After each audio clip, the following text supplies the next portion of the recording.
Meus irmãos, graça e paz a todos, estamos aqui para mais uma exposição bíblica dessa maravilhosa série que iniciamos na carta aos Hebreus, e dessa feita nós estaremos expondo os versículos 7 a 11 do capítulo 3. E nós iremos dividir essa exposição em duas partes. A primeira parte é esse vídeo, que é os versículos 7 a 11, e a segunda parte é os versículos 12 ao capítulo 4, versículo 1, porque se nós fôssemos fazer uma única exposição, o vídeo ia ficar muito longo e cansativo, muito cansativo para vocês, né? Então, iremos aqui dividir essa maravilhosa exposição em duas partes. Versículos 7 a 11 e os versículos 12 ao capítulo 4, versículo 1. E sem delongas aqui, que eu não quero demorar nessa exposição, serei bem objetivo, bem prático. Se você não assistiu às últimas exposições até agora dessa carta, ou todas as exposições, começando lá com a introdução à carta aos Hebreus, o primeiro vídeo, assista. O capítulo 1 e o capítulo 2, ele mostra que Cristo é superior aos anjos. Eu mostro lá, explico por que Jesus é superior aos anjos. Por quais motivos? Os judeus, os rabinos, os mestres da Torá tinham os anjos em alta estima. Os anjos trouxeram a lei para Moisés. Deus entregou para os anjos e os anjos entregou nas mãos de Moisés a lei, e Moisés entregou ao povo, deu ao povo. Você vê isso no sermão de Estevão, no Atos capítulo 7, ele fala que os anjos trouxeram a lei. Paulo, em Gálatas capítulo 3, versículo 19, fala a mesma coisa. Conhecia, né, muito bem a tradição judaica, e por aí vai. E os versículos que eu acho maravilhoso, né, os versículos 5 a 14 do capítulo 1, onde o escritor faz 7 citações do Antigo Testamento, mostrando que Jesus é superior aos anjos, é maior que os anjos. Os anjos são criaturas, ele é criador. Os anjos são servos, ele é Senhor. Os anjos são espíritos ministradores, está no versículo 14 do capítulo 1. Enviados a serviço daqueles que hão de herdar a salvação, que são nós, os crentes. Os anjos trabalham em nosso favor. No capítulo 2, de 1 a 4, é a primeira grande advertência para nós não negligenciarmos essa tão grande salvação que foi trazida por Cristo Jesus. Porque se a lei era importante, que Deus entregou ao povo, e quem desobedecia a lei era punido, a maior punição será para aqueles que negam, que ultrajam, que cospem na cruz, que jogam pedra na cruz, que desprezam o sacrifício vicário de Cristo na cruz do Calvário. Então, se tinha punição para aqueles que desobedeciam a lei, imagina a punição.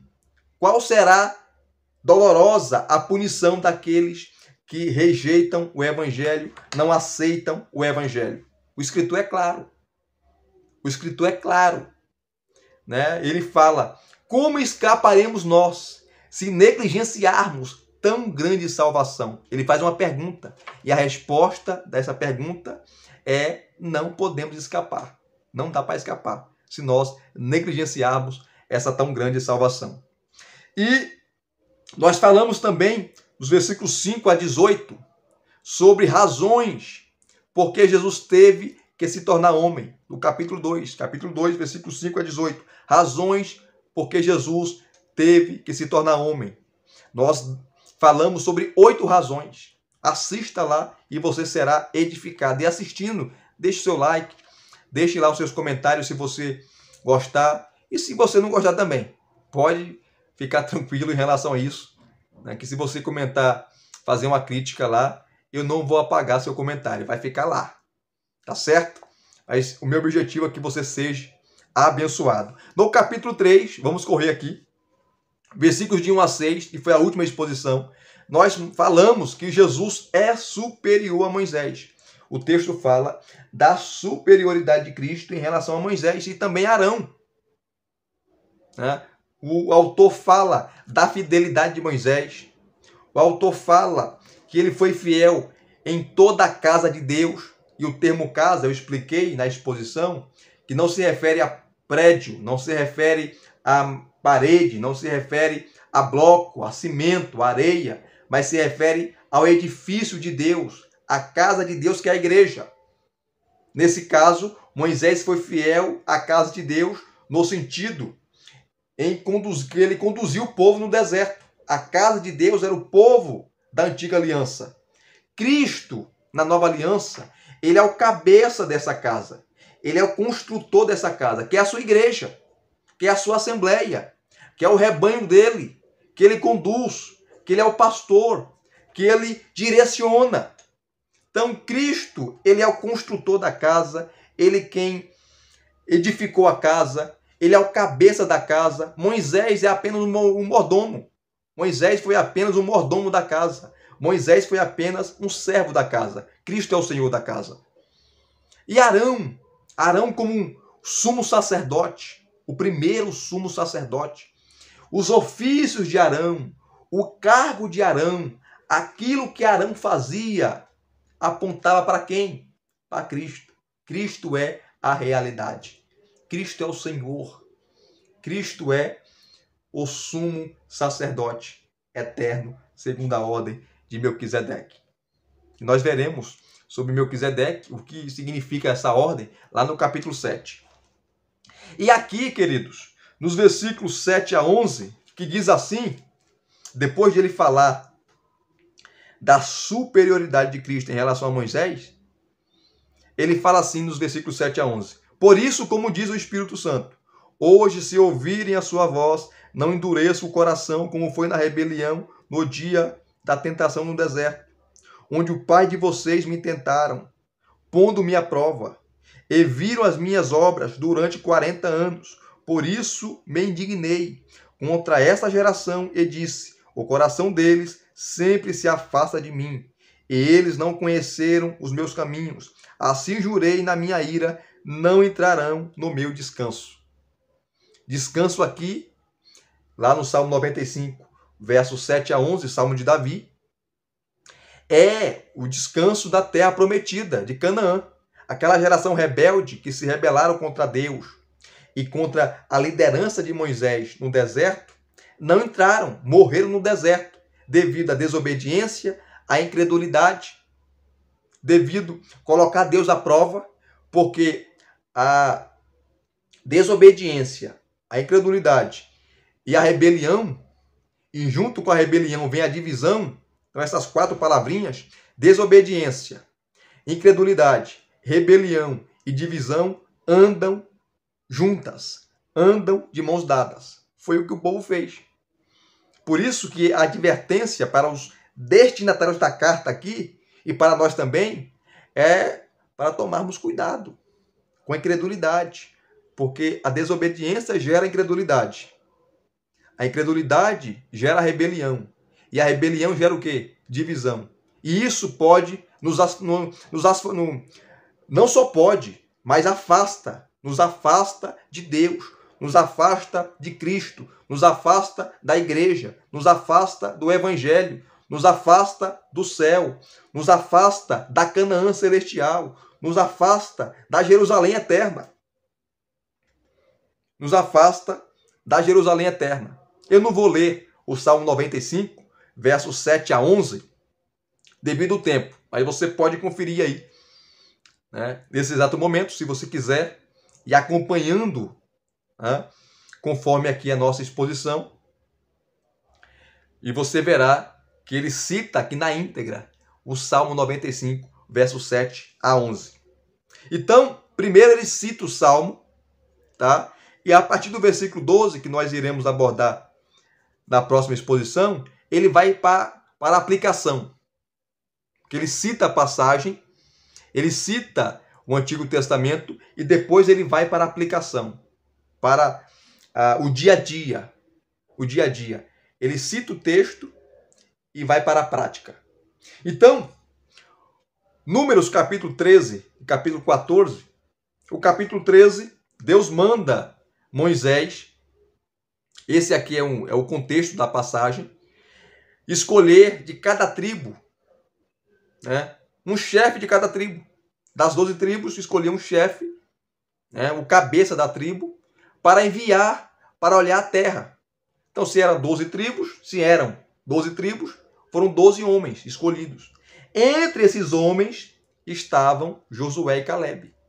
Eles foram enviados para espionar, olhar a terra, e eles ficaram lá 40 dias, olhando a terra, vigiando a terra. E eles viram que a terra era boa. Eles viram, só conferir aqui com vocês, Números capítulo 14, né, rapidamente aqui, e eu já volto para Hebreus rapidamente, queridos. Olha só, porque é o contexto histórico, né? Nós precisamos conhecer a passagem que o escritor está citando para você entender a situação e a aplicação que ele faz. Olha só, Números capítulo 13 e 14. Números capítulo 13 e o capítulo 14. O capítulo 13, versículos 1 e 2 diz assim: O Senhor disse a Moisés: envie alguns homens que espiem a terra de Canaã, que eu vou dar aos filhos de Israel. Eu vou dar. Deus está garantindo aqui. Enviem um homem de cada tribo de seus pais, sendo cada um, ou sendo cada qual, chefe entre eles. Então, 12 tribos, 12 espias. Aí tem um nome, tem a relação dos espias. Depois, você vai verificar lá no versículo 25 do capítulo 13. Depois de 40 dias, voltaram de espiar a terra. Vieram a Moisés e a Arão e a toda a congregação dos filhos de Israel em Cádiz, que é Cádiz Barneia, no deserto de Parã. Fizeram relato do que tinham visto a eles e a toda a congregação e mostraram-lhes os frutos da terra. Trouxeram um cacho de uva que 2 homens tinham que carregar. Desses 12 espias, 10 trouxeram um relatório desanimador, um relatório contrário, duvidando de Deus. Deus falou, eu vou dar a terra, mas eles falaram, não, a terra tem gigante, tem inimigos, eu acho que Deus não vai dar, não. Isso aí é beabá, é conversa fiada, essa história que ele vai dar terra para nós, conversa. E aqueles 10 espias, né, eles semearam o joio no meio do trigo. E o povo começou a fazer o quê? O povo começou a murmurar. Está no capítulo 14. Josué e Calebe, eles se levantaram e falaram, não, Deus vai dar a terra. Ele prometeu, ele é fiel, mas o povo não quiseram fechar os ouvidos para Josué e Calebe e ouviram os 10 espias, que trouxe uma notícia totalmente desanimadora. Jogaram não um balde de água fria, mas um caminhão de água fria. E no capítulo 14 de Números, o texto fala assim, só o versículo 1. Então toda a congregação se levantou e gritou em alta voz, e o povo chorou aquela noite. Versículo 2. Todos os filhos de Israel murmuraram contra Moisés e contra Arão, e toda a congregação lhes disse, olha só o que o povo disse, quem dera tivéssemos morrido na terra do Egito, ou mesmo nesse deserto, e porque o Senhor nos traz a esta terra, para cairmos à espada, e para que nossas mulheres e nossas crianças sejam por presa? Não seria melhor voltarmos para o Egito? E diziam uns aos outros, vamos escolher um chefe e voltemos para o Egito. Veja a incredulidade do povo, gente. Incredulidade, desobediência, colocaram Deus à prova. Veja, não queremos mais Moisés como líder. Vamos escolher aqui entre nós um líder e vamos retornar para o Egito, onde eles comiam cebola com pepino. Meu Deus do céu, o povo é terrível. Por causa de 10 homens que trouxeram um relatório pessimista, o povo desanimou. Veja a influência que tem uma má notícia. Veja a influência que tem um líder. Porque esses 10 espias, eles eram líderes das suas tribos. E como líderes, eles tinham influência. e influenciar o povo a se rebeliar. Influenciar o povo a praticar esse pecado da rebelião, a se rebeliar. E se rebelaram contra Deus e contra Moisés. Esse é o contexto, esse é o pano de fundo. Esse é o pano de fundo. E Deus o puniu. Deus pune o povo. E a partir do versículo 13 de Números 14, Moisés faz o papel de intercessor. Moisés faz o papel de intercessor. Ele intercede pelo povo, porque Deus ia matar todo mundo. Deus ia passar, como diz o carioca, né? Deus ia passar fogo em todo mundo, ia consumir todo mundo. Esse é o contexto da passagem aqui de Hebreus, capítulo 3, versículos 7 a 11, que é o Salmo 95, versos 7 a 11, Salmo de Davi, que séculos depois, anos depois desse fato em Cádiz, Barneia, onde o povo se rebelou contra Deus, onde o povo se rebelou contra a liderança de Moisés, o escritor cita esse salmo para falar que se os destinatários da carta, eles retrocedessem, eles voltassem para trás, eles olhassem para trás, eles voltassem ao judaísmo, eles voltassem à lei de Moisés, eles voltassem à sombra, porque tudo aquilo era sombra da realidade. Cristo é realidade. Cristo é o cumprimento do Antigo Testamento. Se eles fizessem isso, eles estavam cometendo o mesmo pecado de credulidade do povo lá no deserto. Eles estariam apostatando da fé. É o segundo texto de advertência. Os versículos 7 a 11, ou todo o capítulo 3, né, dos versículos 7 até o capítulo 4, versículo 1, é advertência o tempo todo. Esse é o segundo das 5 passagens de advertência, né, dessa maravilhosa carta. E olha só, voltando aqui agora para o texto. Olha que texto maravilhoso. Olha o versículo 7 e o versículo 8. Olha só. Por isso, como diz o Espírito Santo, hoje, se ouvirem a sua voz, não endureça o coração, como foi na rebelião no dia da tentação no deserto. O salmista Davi, no Salmo 95, ele inspirado pelo Espírito Santo, porque o Espírito Santo é Deus, Davi escreve, mas quem colocou as palavras na sua mente, quem colocou as palavras na sua boca, nos seus lábios, foi o Espírito Santo. Quem estava falando é o Espírito Santo por meio de Davi. E é interessante que nós temos aqui verdades preciosas,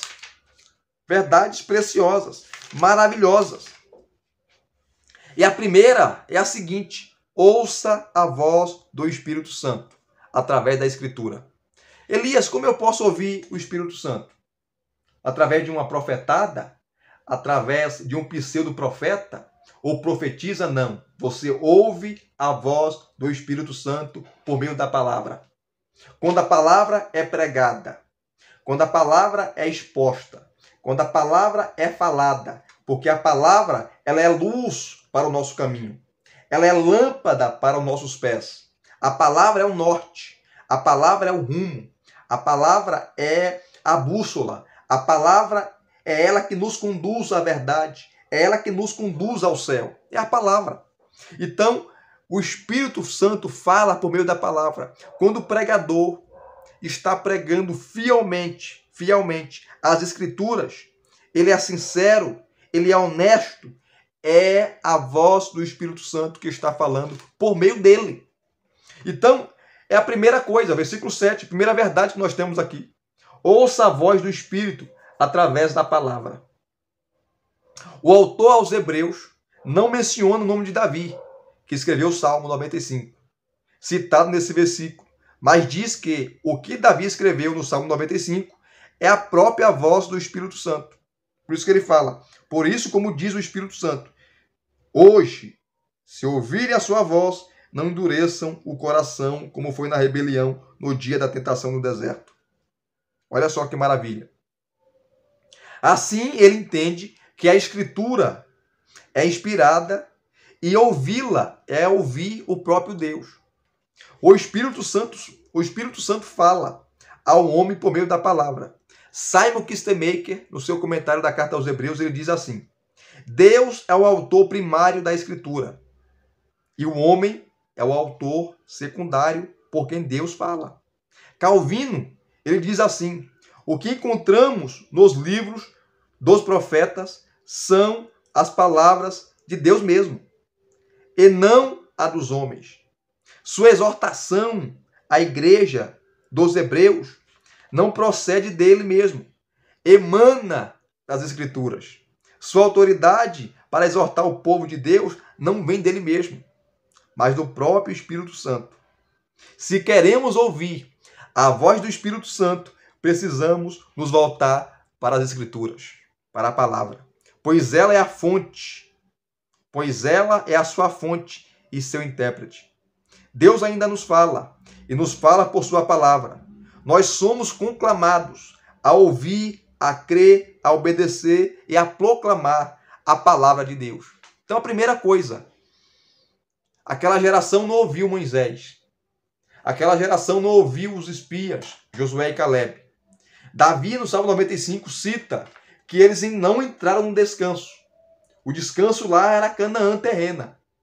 Aqui, os destinatários da carta, essa maravilhosa carta aos Hebreus, eles estavam cometendo o mesmo pecado de incredulidade, de rebelião, tentando ou querendo voltar, devido à perseguição, ao judaísmo, voltar à lei, sendo que a lei nos pega pela mão, ou nos pegou pela mão e nos conduziu a Cristo, dizendo: homenzinho, você necessita de um Salvador. Eu não posso salvar você, eu não posso redimir você, eu não posso justificar você, mas Cristo justifica, porque eu falei dele. Eu profetizei sobre ele. A lei mostra sobre Jesus. Fala de Jesus. O próprio Moisés, no capítulo 18, versículo 15 de Deuteronômio, ele fala que Deus levantaria um profeta maior que ele. E quem é esse profeta maior que Moisés, gente? Quem é? Só pode ser o Messias, Cristo Jesus. Cristo Jesus. Então a lei nos pegou pela mão e nos conduziu a Cristo. Nos levou a Cristo. A lei mostrava o pecado. A lei dizia o que era pecado, mas não resolvia o problema do pecado. A lei mostrava a ferida, mas não dava o remédio para a cura. A lei, ela apontava para a salvação, mas ela não salvava. Quem nos salva é Cristo. Então, Cristo é o cumprimento da lei. Paulo fala em Romanos 10,4, que o fim da lei é Cristo. Fim ali, a palavra fim no grego é telos, que é propósito. Propósito. O propósito da lei é Cristo. Ele é o cumprimento. Ele é a realidade das figuras, dos símbolos do Antigo Testamento. Por isso, se você hoje ouvir a voz do Espírito Santo de Deus, não endureça o seu coração. E aqui há uma verdade insofismável. Essa ideia que muitos falam, né? Não, você nunca vai se desviar, você nunca vai se apostatar. Ora, eu faço das palavras de Armínio as minhas palavras. Se a possibilidade de queda não é real, então por que tantas advertências? Se o crente nunca vai cair da graça, se o crente nunca vai se apostatar, então por que as advertências? A carta aos Hebreus é uma carta de advertências. Ele está advertindo. Se você endurecer o coração, como lá o povo no deserto, na rebelião de Cádiz, Barneia, eles fizeram, se rebelaram contra Deus, praticaram o pecado da rebelião, da desobediência, colocaram Deus à prova, tá? Murmuraram. O que é murmurar? É falar, é cochichar, é falar baixinho, para ninguém ouvir. Eu não concordo com Moisés. Moisés está louco. Não, Josué e Caleb são puxa-saco de Moisés, são capanga de Moisés. Vamos escolher aqui um líder entre nós e vamos voltar para o Egito. Precisamos morar. Gente, é sério o negócio. O negócio é sério. Veja a advertência do escritor. É possível se apostatar? É. É possível um crente salvo, lavado, remido no sangue do Cordeiro se apostatar? É. É por isso, gente, que eu não sou nem calvinista nem arminiano. Eu não gosto de rótulos. Tá? Eu não gosto de rótulos. A mesma Bíblia, a mesma Escritura, que há milhares de textos do Antigo Testamento, como no Novo Testamento, que garante a salvação, isso é um fato. Há outros textos também, milhares de textos, tanto no Antigo Testamento como no Novo Testamento, que fala para tomarmos cuidado, para vigiar, o cuidado com a apostasia, o cuidado com a rebelião, que nesse caso aqui, o cuidado em não endurecer o coração, o cuidado em não desobedecer. Ora, se há as advertências, é porque o perigo é real. Se eu tenho um carro e eu estou a 150 por hora e eu vejo a placa, diminua a velocidade. Aqui você tem que correr a 80, a 70, a 100. E eu não reduzir a velocidade, não pisar o pé no freio. Vai acontecer o quê? Eu vou ser multado. Eu posso bater o carro. Eu posso provocar um acidente. Assim é a vida cristã. Então, as advertências são reais. São reais. Você pode se apostatar. É difícil um crente salvo chegar a esse nível, mas pode acontecer. Senão, as advertências não teria sentido, gente. Não teria. Então, o Espírito Santo falou pela boca de Davi no Salmo 95, versos 7 a 11. Se hoje você, eu, nós ouvirmos a sua voz, nós não podemos endurecer o nosso coração. Não podemos. Olha só, ele fala no versículo 8, de endurecer o coração. Aí ele fala de rebelião. Não endureça o coração, como foi na rebelião no dia da tentação no deserto. No dia da tentação no deserto. Eles tentaram a Deus. Eles provocaram a Deus. Eles provocaram a ira de Deus. Eles desobedeceram aos mandamentos. Eles desobedeceram à ordem do Senhor, porque eu li lá em Números, capítulo 13. Deus falou, eu vou dar a terra para eles. Eu vou abençoar eles. Eu prometi, eu tirei eles no deserto, eu tirei eles lá do Egito para isso. E agora o povo estava duvidando, gente. O povo estava falando assim, com a incredulidade deles. Eu não acredito na promessa de Deus. Eu não acredito que ele pode fazer. Eu não acredito que ele pode realizar. Eu não acredito que ele pode dar. Eu não acredito que Deus é todo-poderoso. Eu não acredito que ele é majestoso. Deus é um mentiroso, em outras palavras. Deus é um mentiroso. Então, eles, devido à sua incredulidade, estavam chamando Deus de mentiroso.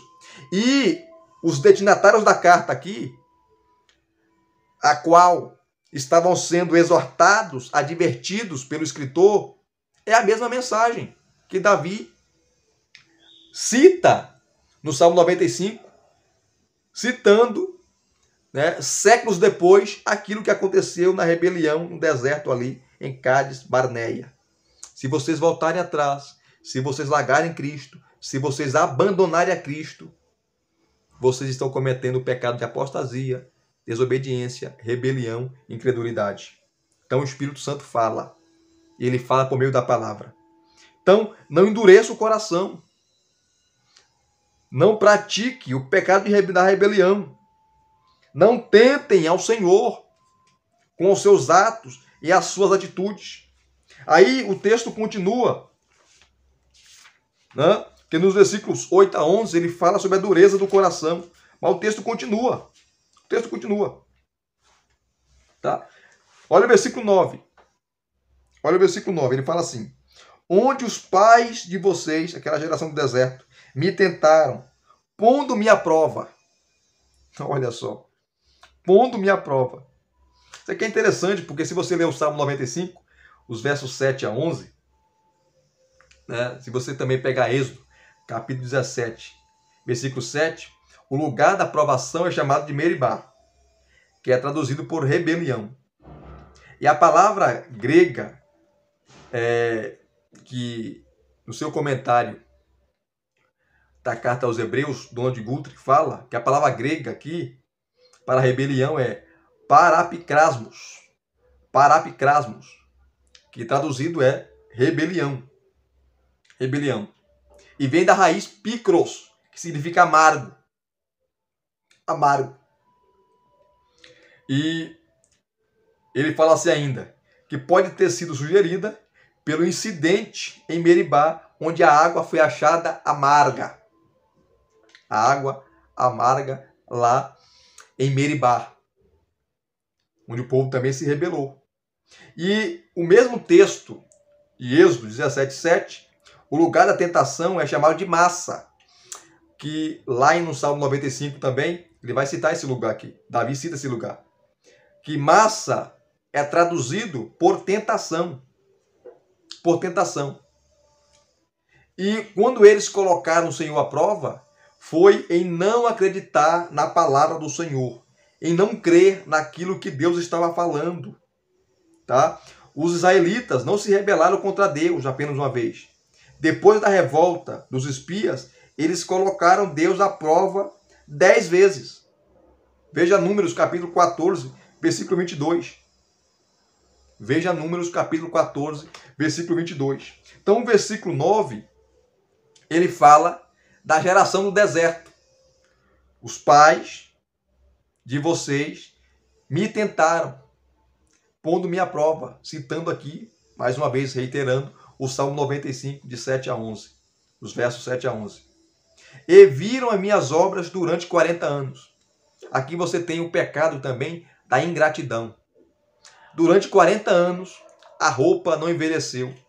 Durante 40 anos, maná caiu do céu.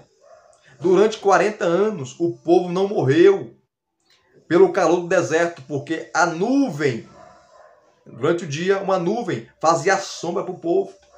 À noite, a temperatura caía no deserto. Caía. E o povo poderia morrer de frio, mas havia ali uma coluna de fogo para o povo não morrer de frio. Deus cuidou do povo nos mínimos detalhes, mas mesmo assim o povo era infiel, incrédulo, idólatra. Por isso que milagre não salva ninguém. Milagre não salva ninguém. Se milagre salvasse aquela geração que saiu do Egito, todos eles seriam salvos, porque não teve geração que viu mais milagres do que aquele povo. E era todo dia. Quando acordava de manhã, eles vinham lá, o maná cair do céu, o pão. Alguns sábios dizem, sábios da Torá, que era um pão de mel. Todos os dias caía e o povo comia. E o povo reclamou do maná. Queria comer carne. Deus mandou aquelas codornizes. Água amarga, a água se tornou doce. A água saiu da rocha. Olha só os privilégios que aquele povo teve. Com todos esses privilégios que o povo teve, em ter Deus como seu Senhor, em ter Deus como seu Salvador, em ter todas as benesses, o povo não aproveitaram e perdeu os benefícios. Morreram no deserto e não entraram em Canaã. Assim também ia acontecer com os destinatários da carta e também comigo e com você, com todos nós, se não atentarmos para essa salvação, se não olharmos para Cristo e negligenciar o seu sacrifício, cuspir no seu sacrifício, ultrajar o seu sacrifício, é o que vai acontecer. É uma advertência séria. Onde os pais de vocês me tentaram, pondo-me à prova, e viram as minhas obras durante 40 anos. E o povo era infiel, ingrato, não agradeceram. Olha o versículo 10. Por isso me indignei contra esta geração e disse, o coração deles sempre se afasta de mim, e eles não conheceram os meus caminhos. Assim jurei na minha ira, não entrarão no meu descanso. não entrarão no meu descanso. E não entraram mesmo. Morreram ali. O escritor, quando cita aqui o Salmo 95, versos 7 a 11, os destinatários da carta, que eram os judeus, não eram todos que estavam balançados em voltar, porque ele está escrevendo para aqueles que estavam fracos na fé, aqueles que estavam bambeando na fé, aqueles que estavam na corda bamba na fé, aqueles que estavam olhando de novo para o judaísmo como opção. Não voltar a matar ovelha, voltar a matar bode, voltar a matar cordeiros, porque esse negócio de servir a Jesus não está muito certo, não. Por isso que ele mostra, e por 13 vezes você vai ler a palavra superior, superior, superior, sacrifício superior, nova aliança é superior. Moisés foi um grande líder, mas Jesus é superior. Arão foi o primeiro sumo sacerdote, mas Cristo, ele é eterno. Arão morreu, Arão passou, Arão está debaixo da terra. Arão não tem um sacerdócio perpétuo, eterno, só Cristo tem. Enfim, 13 vezes você vai ler essa palavra superior, superior, superior, superior. Encorajando, não parem, não voltem, não retrocedam, olhem para frente, olhem para Jesus, o autor e consumador da fé. No capítulo 12 ele fala que nós estamos numa corrida. A vida cristã é uma corrida espiritual. Estamos correndo, avancem, não parem de correr. Está cansado? Está cansado? Não pare de correr, porque Jesus vai te carregar, vai te conduzir. Por isso me indignei contra essa geração e disse: o coração deles sempre se afasta de mim. Eles não conheceram os meus caminhos. Assim jurei na minha ira: não entrarão no meu descanso. E não entraram mesmo. Morreram no deserto. Assim pode acontecer comigo e com você, se não ouvirmos a voz do Espírito Santo falando conosco por meio da palavra, nos orientando, admoestando e nos conduzindo. E quantos negligenciaram a voz do Espírito Santo? E quantos não ouvem o Espírito Santo? E quantos desobedecem o Espírito Santo, não ouvindo a exposição da palavra, estão pagando preço caro? Muitos morreram na apostasia, muitos morreram em pecado, muitos morreram em rebelião, muitos morreram em desobediência, muitos morreram em divisão, porque não ouviram a voz do Espírito Santo. É um texto maravilhoso. E aqui eu termino essa exposição. Deus abençoe a sua vida. Deus abençoe a sua família. Deus abençoe os seus projetos, os seus planos, os seus filhos, o seu ministério. E se você gostou, ou se vocês gostaram de mais uma exposição bíblica, deixe aqui o seu like, deixe aqui os seus comentários, se inscrevam no canal se você não é inscrito e acione o sininho para receberem todas as notificações. Graça e paz mais uma vez. Muito obrigado a todos. Até as próximas exposições.